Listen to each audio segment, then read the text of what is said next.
Salam uşaqlar, hər vaxtınız xeyir olsun. Molla Pənah Vaqifin Hayf yoxdur. Həm əsərini səsləndirəcəm, həm də təhlillə bağlı məqamlara toxunacağıq. Gəlin baxaq. Kür qırağının əcəb seyrangahı var. Yaşılbaş sonası hayf ki yoxdur. Ucu tərcıqalı siyah tellərin hərdən tamaşası hayf ki yoxdur. Qış günü qışlağı qıraq basanın, gözüdür aranın cümləcahanın. Belə gözəl yerin, gözəl məkanın, bir gözəl obası hayf ki yoxdur. Elə gözəl var bunların içində, ələ düşməz hər giz çiğni maçında. Söyləyən, oynağan, dürüst biçimdə, bəzəyi libası hayf ki yoxdur. Ucu əşrəfili bulud kimi saç, dal gərdəndə hər hörüyü bir qulac. Kəlağayı əlvan, qəsabə qıyğac, altından cunası hayf ki yoxdur. Zər haşiyə al nimtənə üstündə, xallar üz yanında çənə üstündə, buxağın altında sinə üstündə, zülfün burulması hayf ki yoxdur. Ayna tutub hərdəm camal görməsi, zülfə zənəxdana sığal verməsi, səhər ala gözün siyah sürməsi, əlinin hənası hayf ki yoxdur. Vaqif haqdan dilər lütfü kərəmlər, belə yerdə qalan vallah vərəmlər. Yenə yada düşdü bizim sənəmlər, getməyin binası hayf ki yox. Əsərin mövzusu Azərbaycan kəndinin keçmişi və onun sakinləri. Yəni mövzu budur. Azərbaycan kəndinin keçmişi və onun sakinləri. Yəni sakinlərinin orada yaşam tərzi, yaşayışı, hansı vəziyyətdə yaşamaları çətinliklə bunu anlatılır, yəni izah olunur, bizə çatdırılır. İdeyası əsərin Kür qırağının bənzərsiz təbiətinə vurğunluq, belə gözəl bir diyarda yoxsul həyat tərzi keçirən insanların yaşayışı.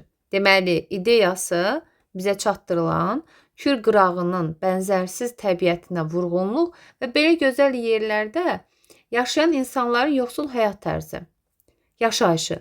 Əsərin problemi əhalinin acınacaqlı həyat yaşamasıdır. Janrı qoşma janrıdır. Qafiyə quruluşu A, B, C, B, sonra gəlir Ç, Ç, B, D, D, B. Yəni birinci A, B, C, B. Digərləri artıq birincinin, yəni son misraları ilə qafiyə uyğunluğu təşkil edəcək. Hayf ki yoxdur qoşması ictimai mövzulu şeirdir. İctimai mövzuludur. Rədif əsasında adlandırılıb. Yəni qafiyə əsası falan belə yox. Şeirin yaranması ilə bağlı rəvayətə görə Qarabağ xanı İbrahim Xəlil xan vəziri Vaqif də daxil olmaqla böyük bir atlı dəstəsi ilə Kür qırağındakı obalardan birində düşərgə salır. Xanın getməsi uzanır.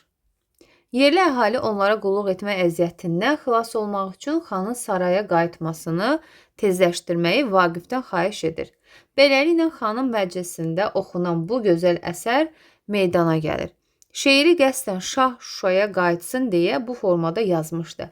Yəni ki, demək istəyir ki, buralar yaxşıdır, amma hayf ki, bu yoxdur, bu yoxdur. Sanki onu oradan uzaqlaşdırmaq niyyətinə gətirmək üçün yazılıb.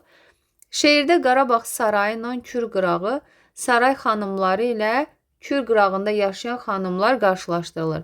Şeirdə nə qarşılaşdırıldı? Qarabağ sarayı, Kür qırağı, yəni Qarabağ sarayı belə görünüşlü, əzəmətli, qəşəng, Kür qırağının isə heç nəyi yoxdur. Saray xanımları isə Kür qırağında yaşayan xanımlar. Saray xanımlarının geyimi, yəni onların tərzi, amma Kür qırağında yaşayan xanımların gözəlliyi var, amma geyim nimdaş. Yəni qarşılaşdırılan budur. Şair kəndlərin kasıb vəziyyətindən şikayətlənir, Kür qırağının acı taleyinə acıyır, özünün də saraya qayıtmaq istədiyini vurğulamışdı. Yəni saraya qayıtmaq istədiyini vurğulayır.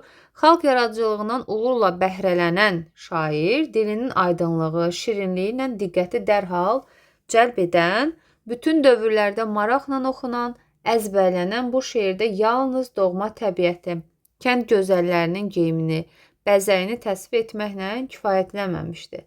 Qadınların zahiri gözəlliyinin tərənnümünə yer verilmişdi.